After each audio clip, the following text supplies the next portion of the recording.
Alright, I have my SD card plugged in, and I'm going to go ahead and open just the standard Photos app on my laptop. Um, I don't need to use Lightroom or Photoshop or anything for this. I can do everything I need to do just fine with this, what's already on the computer. So I'll open it up, and with the SD card plugged in, it'll be right here. And I am just going to have that import to a folder in my photos that I've already created just for my Sitka photos. I'm going to select this so that they get automatically deleted off the card after I import them. Saves me a little time. And then I'm just going to import all the photos. So it'll take me to that folder, and here they're coming in. These are some photos that I took in the Iris's workshop on the last day I was there. And so I'm just gonna take you through and talk you through my editing process as I go through these. So I am gonna hit the Enter key, which is a little shortcut to enter the editing menu. And the first thing that will load in is up here, the histogram. When I'm editing my photos, this is the first thing that I look at. This tells me all the value of all the photos. So this over here is how many dark pixels there are in the photos. This is how many pixels are in the midtones, and this is how many pixels are in the lights. And so I'm going to adjust the exposure of this photo using these sliders right here. So the first thing I'm going to do, I want most of these images to be just as bright and brilliant as they can be without being blown up. So I'm going to take the exposure up a little bit to about right there. Notice if I take it any farther, then a lot of things will start to become pure white. Like all of these white and bright areas in the image, they're getting totally blown out. I don't want that. So I'm going to take it just until it gets to the top of the histogram. And that's with the exposure slider. With the brilliance slider, I can bring this up and it'll brighten everything up a good bit, except for the very brightest things. It'll prevent those from becoming too bright. I think that's a little bit much though, so I'll take that down. About there feels good. At this point, you just sort of trust your eye. Now, that's on the bright end. I think overall, it's pretty good. I could increase the contrast a little bit. I don't think I need to. When you have things that are black in your photo, you do want to have those be a fully deep black, all the way deep. So I might bump up the black point just a little bit. The color and everything is good. I'll move on to the next one.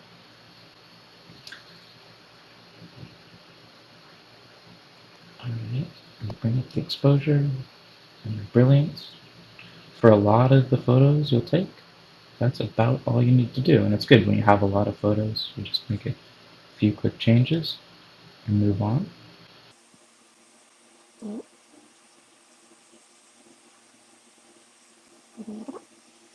And see if there's noise in these photos. I don't think it looks too bad. Sometimes if I'm brightening up the photos, I want to be careful because that can introduce noise. And in that case, I'd want to come down here and use the noise reduction tool. Alright, and with these photos, you want to remember when you're shooting that you can take horizontal and vertical pictures, and getting both means you have a good variety of pictures to use. And so I'm just going to use this button up here to flip it so that it's oriented properly. But we come in and look at this, and this photo for me isn't usable. The face that is visible is not in focus. The thing that's in focus is the back of this person's head. no point in having this photo. I'm just going to delete that. Just hit the delete key, and I'll move on. So this one is better. Both these people are in focus. And I'm going to bring up the brilliance a bit. I'm noticing that there's a lot of darker things, so I'm going to use the shadows slider. I'm going to brighten that up a bit. If I use it too much, see how it starts to become very flat? There's just not a lot of contrast. So I don't want to take it too far. I'm just going to brighten the shadows up a bit. Make the exposure up a bit. And that should be good. You know, I could see, does this want to be more saturated? Does it need it? I don't think it needs that much saturation. And I'll keep going. Alright. Bump up the shadows. Exposure things a little bit. This one, the light in Boyden Studio, because of these warm wood walls, the light is really warm. So I'm going to go here to the white balance, and I'm going to reduce the warmth of the photo a little bit. A nice warm photo is good, but I think that one just had a bit too much. In this photo, these two photos are similar, but the first one is better. The second one, that person's head is being obscured. I just don't like the composition of this photo very much. I'm going to get rid of it. This one, there's no clear faces, not a great composition. Getting rid of it. There we go.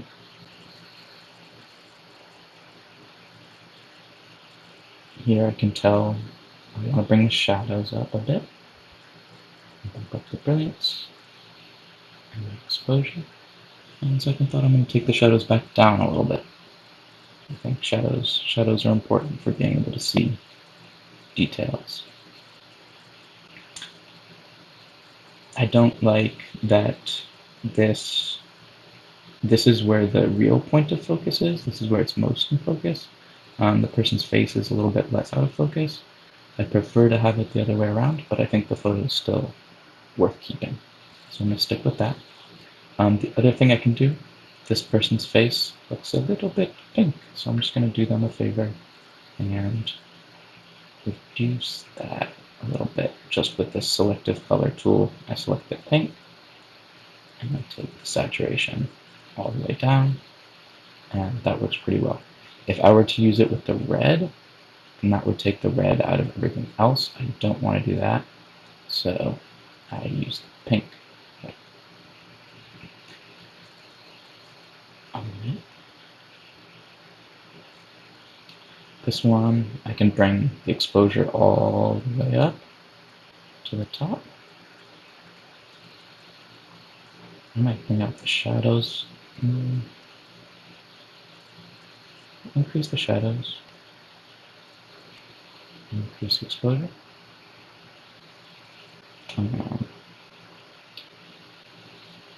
It's a pretty warm photo, so I'm going to reduce that a bit. And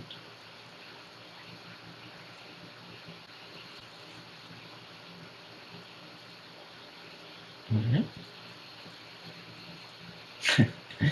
This person is making a silly face. No one. This photo does not need to be saved. That's nice.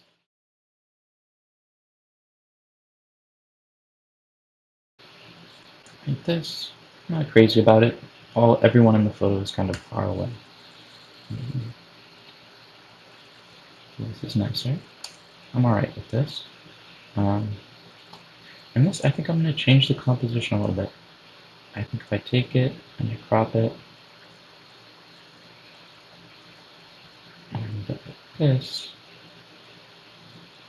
then the real subject of the photo, which is here on the left, will be closer to the middle third, whereas here it was all the way on the left. Now it's on the edge of the middle third. You know, if you're familiar with the rule of thirds, that's what I'm applying here. And I think I'm going to take it down so that the entirety of this person is in the picture. Their feet aren't cut off.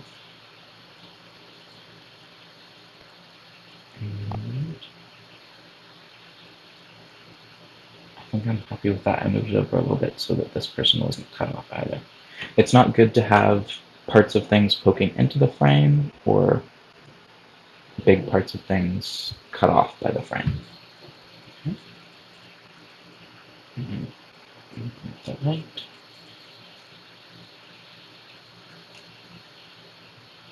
Alright, and we're here in Smith Studio. The lights were off, and the blinds were down, so it's definitely a darker image. This, I'm not going to try and make it fully bright. That's just, it's not what that scene looked like, so I'm not going to try and force it to be that way. It was just a dark scene. Let me bring it up a little bit. But actually, because it's dark, I'm going to emphasize that. I'm going to increase the black point. I'm leaning into the darkness and the shadow of that scene. I'm also going to bump up the saturation a little bit, I think. And the other thing, let's try out the noise reduction. It seems like up here, it seems a bit noisy, so maybe we can reduce that. Yep.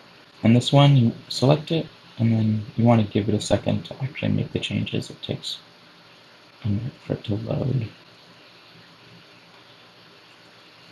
I think that's alright, I'll go with that.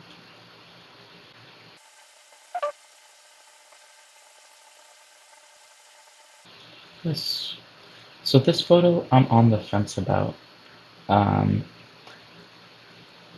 I don't like how this subject is all the way on the edge of the photo and one edge of the photo over here. Your eye doesn't know which side of the photo to look at. I'm not crazy about it, so I'm going to see if I have anything better. Nope, I'm done. That was a photo I took while I was doing the demonstration earlier. So this is what we've got, and I think I'll keep it. So what can I do with this? I'm just going to increase the contrast a bit,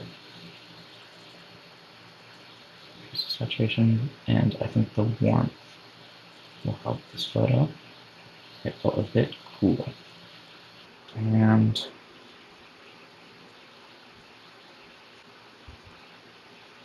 I don't think I can improve this photo by cropping it. I just want to go through and make sure there aren't any other techniques and tricks I want to show you. With the white balance, usually you just want to adjust the warmth. In some photos, adjusting the tint can also help.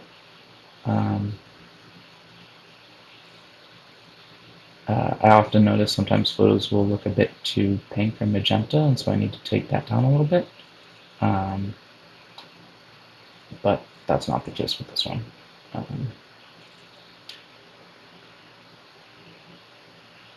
Selective color.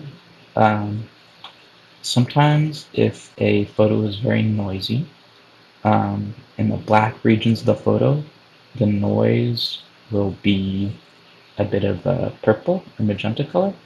And so that's another time where you can use a selective color and just take it down. And that will help with noise reduction as well. And this noise reduction, when you use it, use as little as you can get away with, because it blurs the image a bit to get rid of the noise and makes the image less sharp overall. You can also use this right here to adjust that if the photo is crooked, but this decreases the image quality whenever you use this, as well as cropping it. So you want to use the cropping and rotation as little as possible to preserve the full quality of the image.